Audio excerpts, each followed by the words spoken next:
vstanu v 10 a potom si dám sprchu. Udělám si snídaně a hodím jí do krku. Sednu si na gauč a zahrajem si Xbox. Venku už je hezky, kraťasy a tričko. A když nás už nebaví se koukat na tu telku, tak uděláme drinky a felíme to venku. A kdyby hlad byl, tak rozpálíme grill. Potom je cítit ten vůně naložených stejků. Ptáš se jak se mám?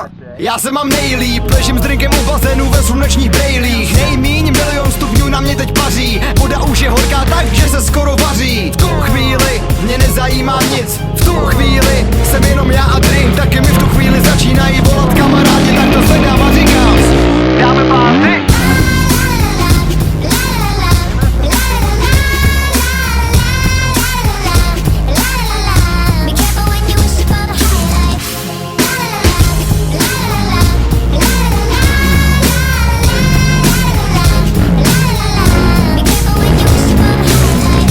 Dneska vstal a už jsem věděl, že dnešek nebude jeden z dnů, co by jsem jen seděl.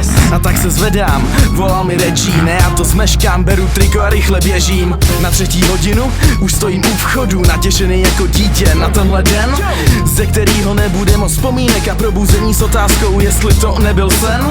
Všichni se baví a my jsme v čele, s pocitem, jako by jsme byli v novém těle. Plno síly, nápadů i odhodlání, bazén se plní, je počasí na koupání. Nic nám tady nechybí a vše do sebe zapadá. Ta nejlepší společnost, hudba a super nálada. Takhle to vypadá u naší party. Tak co? Dáme party?